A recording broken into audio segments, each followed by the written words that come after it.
Kumusta kayo mga kalods? Ito na naman si Master Jubes pa. Makikita nyo naman mga kalods, itong gagawin natin buhok mga kalods ng aming client. Super kulot mga kalods. Iwan ko mga kalods, anong oras na tayo makakatapos nito sa gagawin natin. Itong buhok niya napakakapal. Ang katumbas nito mga kalods, kung alam nyo mga kalods, ay African hair. Super kulot mga kalods. Bilangin natin ilang oras na naman tayo makababad dito mga kalods sa trabaho natin. Samahan niyo ako mga kalods, ngayon ay mag-a-apply na tayo ng gamot para sa kanyang buhok. Ang gagawin ko dito sa buhok na ay Brazilian keratin. Pasensya na kayo mga kalods dahil hindi ako nakaka-upload madalas dahil super busy na ako, hindi kasi ang oras ko. Pagdating ko galing sa trabaho, tulog na ako, hindi pa matapos yung gagawin ko, gabi na naman at umaga na naman, iba-iba ang trabaho ang hinaharap natin. Ganito talaga mga kalods, ang buhay ng OFW, bahay trabaho lang kami mga kalods. Kaya pasensya na kayo, wala akong madalas na i-upload dahil hindi kasi yung oras ko.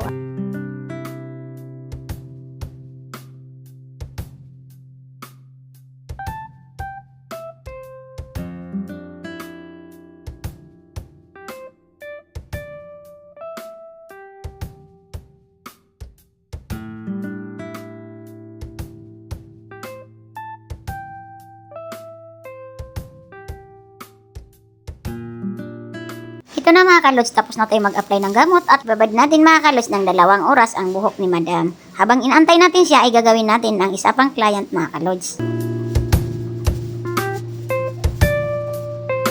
Ito naman ang isang client natin mga kalods ay nag-bleaching ako dito sa kanyang buhok. Habang binababaran ko ng gamot ang buhok ng isang ating client ay ito naman ay nakababad na siya. Ito na mga kalods, i-check ko ang buhok ng aming client kung tapos na ang kanyang hair color. Kasi a-applyan ko pa ito ng pangalawang kulay ang kanyang buhok.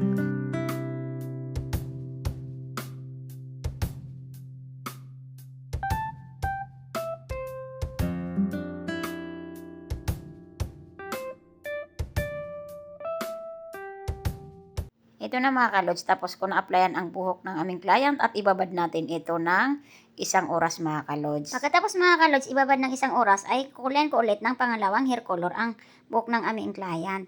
Dahil sobrang dilaw po ang kanyang buhok. Pagkatapos mga kalods, banlawan ang kanyang buhok. Diretsuhin natin mga kalods, applyan ng hair color ulit ang kanyang buhok.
pera. Bang kami nga ngayon, pag-upis ko kayo.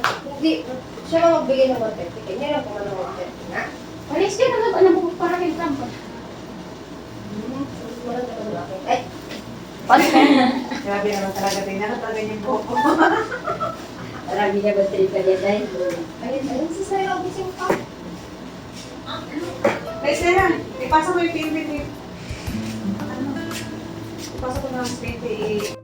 Ito na mga kalods, pagkatapos ng 10 oras ay nakatapos na din tayo mga kalods. Ngayon ay makakapagpahinga na tayo.